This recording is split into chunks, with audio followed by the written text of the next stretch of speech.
This is Lewis Artford Boxing Social in association with Empire Fight Store and William Hill.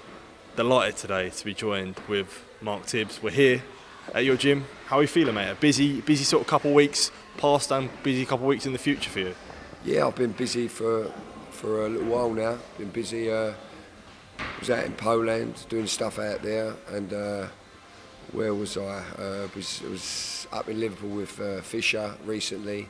He's due to be fighting soon, so he's been in the gym a couple of weeks. Johnny Fisher, that is, and who else?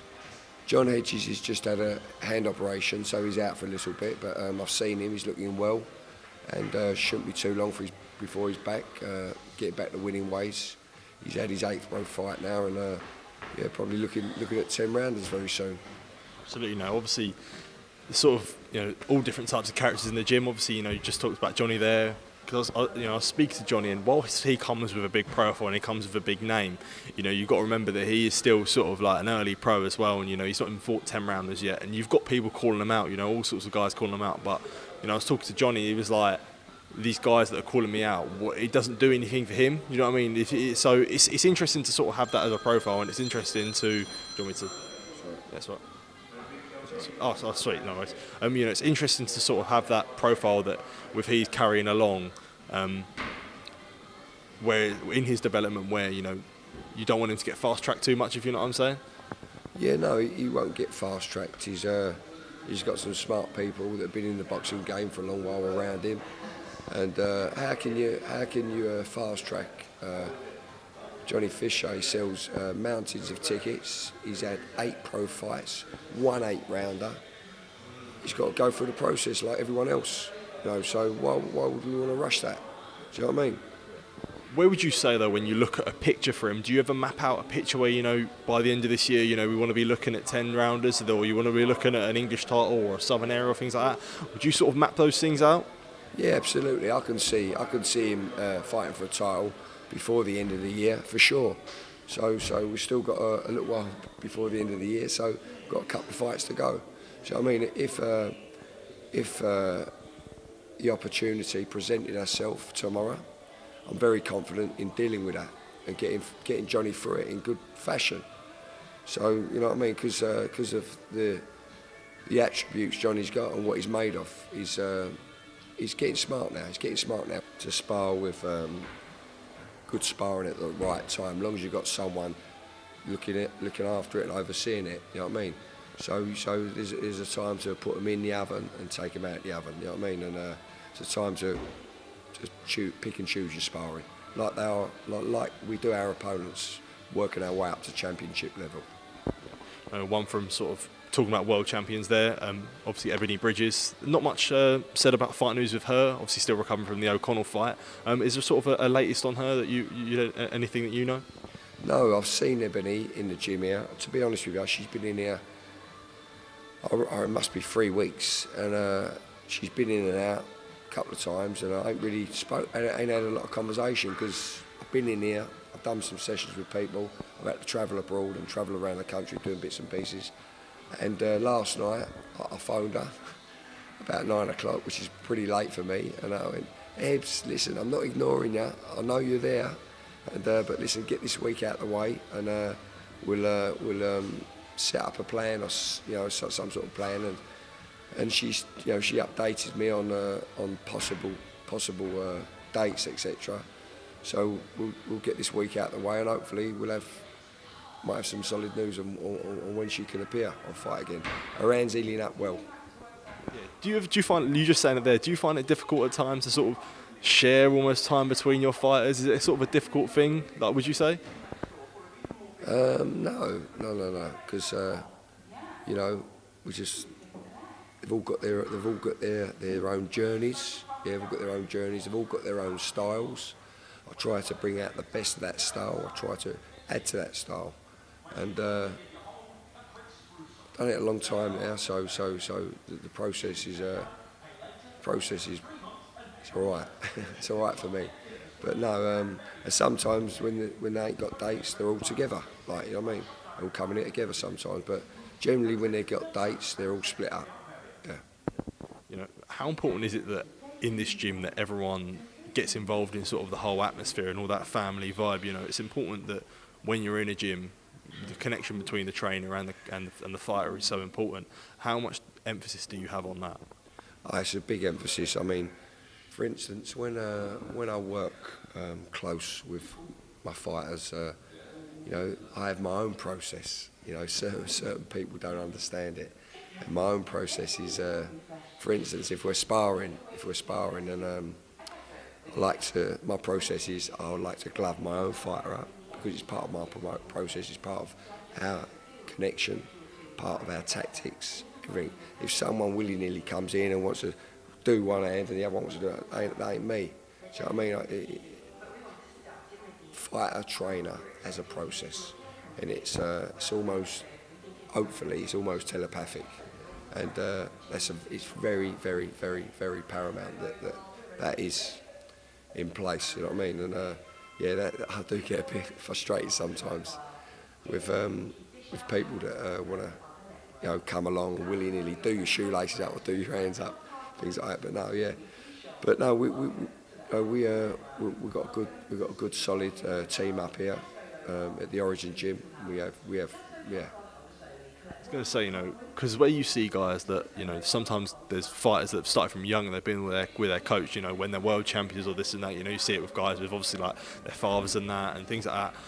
It's so important, would you say, where you're in somewhere where you feel comfortable as well, where a lot like what you would know your fighters inside out, and that's how you know how to get the best out of them.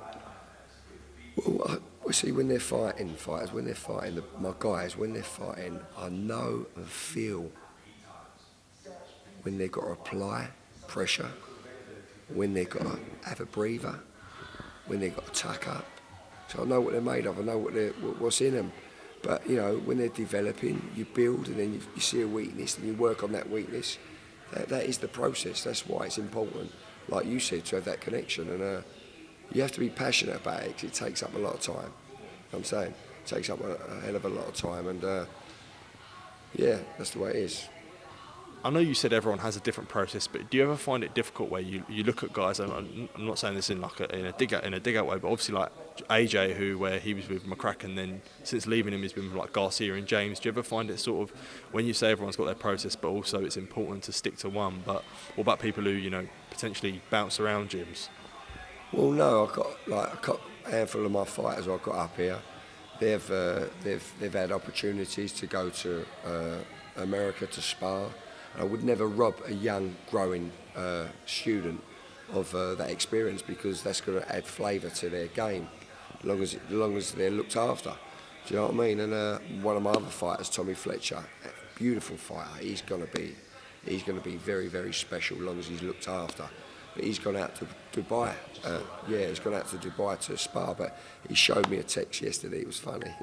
He said, "Mark, I can go to Dubai tonight." I went, "Yeah, oh yeah. How much they want to pay you?" It ain't really about the money with him because, you know, but it's about the experience. You need to be looked after. But I said to him, make sure you get it put in terms, put your duties, what they're expecting of you. Show me who you're sparring with. I had a look at the guy. I said, yeah, you'll be all right with him. Make sure you're only sparring with him and get the terms, as in like what's my duties, what you're expecting of me, and give it to your management and make sure the third party's involved. I went, he don't want to do that. I said, I want a lot of money to go out there at a drop of an hat. Do you know what I mean? But he's a growing fighter. He's a very good fighter. He's with BT Sport and he's going to be a champion for sure. But anyway, he did what I said and chatted with his management, got the terms down, and he's off to Dubai tomorrow. So you got to let him spread and let him have a feel of what's out there because it's just part of the process. Yeah.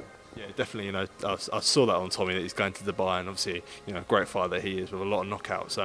How important is it that you sort of provide that sensible head though with the fighters? You know, not even on a boxing side, but also like you know the game like inside out, and you know what sparring's like. For fighters that potentially might not be as well educated as you are, you're providing that sensible head to know to put them in the right direction. Well, it's very, very important that they've got someone looking after them because especially. Well, all people, don't matter what level they are, we all need someone, an arm around the shoulder or looked after. If you care, you got to care. I care about Tommy. I care about all my fighters, and you know, even if I didn't think they were champions, I don't want anyone taking liberties with them. And that's the way it is. You know, you got to look out for them because is you know, the world we're in. It's not a wonky dory, and he's got good management in SJAM, and yeah, I'm pleased for Tommy. He's gone out there, and he should have gone to Vegas a couple of months ago with Joe Joyce. He never made it over a COVID jab or something, so that was a bit of a downer for him. But obviously he's going to Dubai now, a bit of sparring, so it'd be good for him. I expect him. I think he's fighting in 9th of June, so he's back on my birthday, 7th of May. 54 years of old. I feel like 154 at the minute. Got flu. But no, he's a great opportunity. But listen, you got to when they're in their early 20s and not even an handful of fights under them, if they got the opportunity to get a bit of sparring, as long as it ain't too dangerous, they can grow if they're looked after. You know, sort of just to sort of finish off, obviously someone who's been through these doors, some Dillian Whyte. I just wanted to talk about potential, you know, what you think would future for him. Obviously people are talking about an AJ rematch, something that you've been involved in. What would you think about that rematch, where if that gets made, the whole sort of thoughts on that, with White's chances in that fight?